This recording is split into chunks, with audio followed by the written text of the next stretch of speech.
So when I do these videos, I usually end up using my own models and my own workflow, and as a result, everything always kind of goes exactly as I would expect.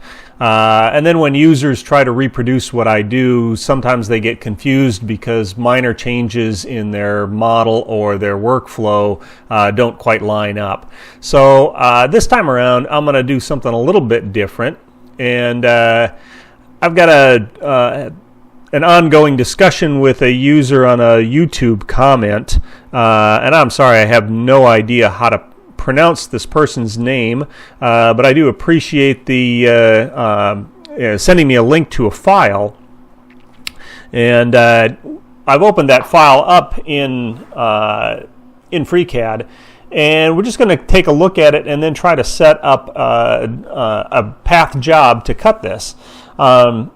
From what I gather from the comments, he wants to cut this out on a plasma cutter, and so he's got two copies of an identical part, and having some difficulty in actually getting it to set up. So the first thing, just kind of glancing through the tree and understanding what he did, the first thing I notice is that the icon on this is the part extrusion icon. So he used a sketch to draw the profile of the part, and then used the part workbench extrusion to give it thickness. And if I was setting this up myself, that's probably not what I would do. I would use I'd do the sketch exactly as he did in the body, but then I'd use the part design pad tool to give it the thickness, and then use part design mirror to create the mirror object along a mirror plane. That said, this will work just fine, and we're going to use it the way that he's designed it here. So if I switch over to, well, I'm already in the path workbench, and the first thing that you'd need to do is select the object and create the job. But the problem is that you've got two objects here, and you can't do that. You know, if I create the job, it's going to select one or the other, but not both.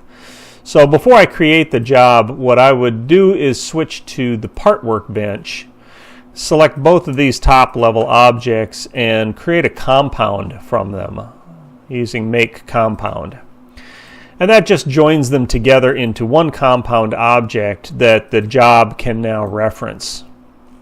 So I'll select the compound and create the job like that.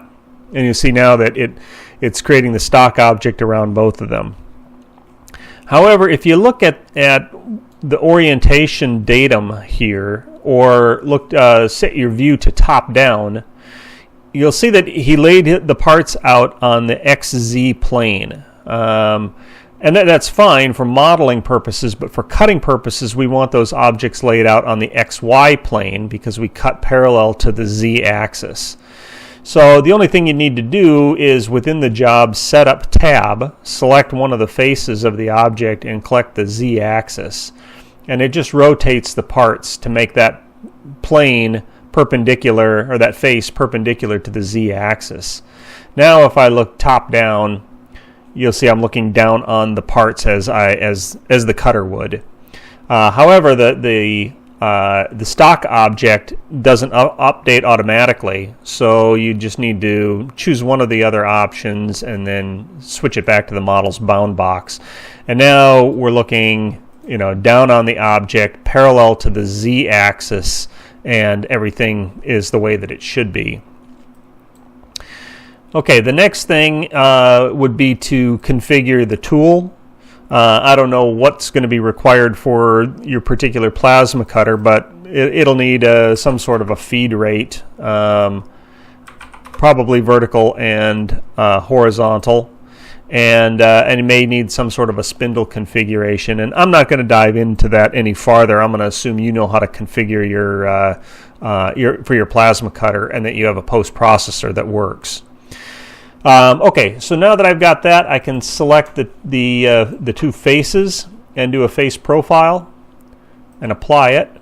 And I don't know if you can see or not, but I actually get my green lines. If I toggle off my base objects, we can see There it is. So you can see a valid toolpath going around it. Okay, at this point, I could select the job and hit the post-process button, and I would get some valid G code that should run just fine. All right, now that's going to be how it would work in FreeCAD 17. Let me show you how we would do things in the future in FreeCAD 18. So if you're building from source or running FreeCAD 18, the workflow would be just a little bit different. Okay, now I'm in FreeCAD version 18, and I've loaded up the file. You'll see that it looks mostly the same, and the user interface is largely the same as well. One of the new features in 18 for Path is going to be what we call multi-body support. And this would save the step that we made before of creating a compound from these objects. So I can just select both of the top level objects and create the job. And it'll present a dialog. So you can select the objects from here as well. And I'm going to create the job from them. You'll see that the stock object is already calculated to surround both of them. But you'll see that the orientation is still incorrect for cutting purposes. So what I need to do is fix that.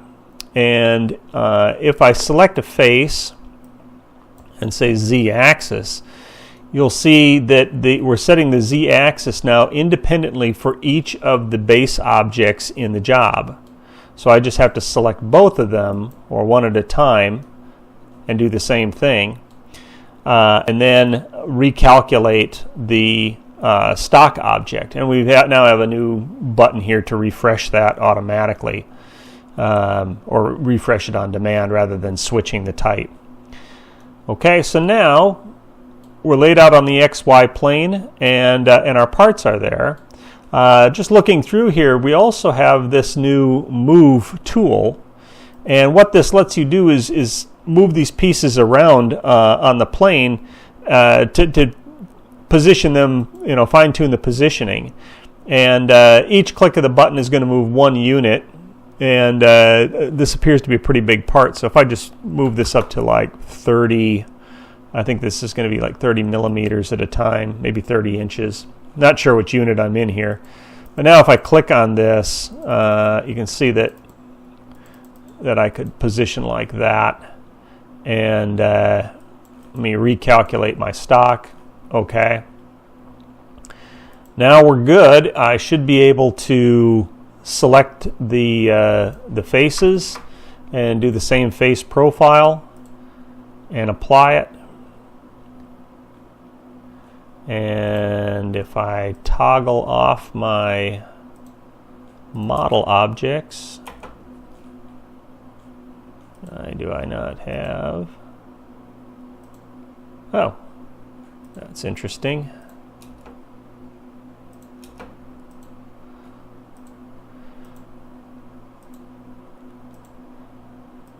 I need to add my faces to the base geometry and apply. And there you can see that I've got a tool path now. Everything else from this point forward would be exactly the same. Configure your tool controller and then select your post processor and generate your G code.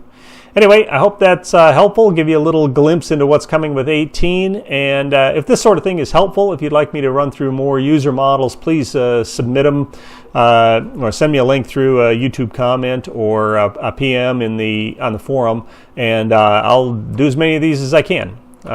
Thanks for watching.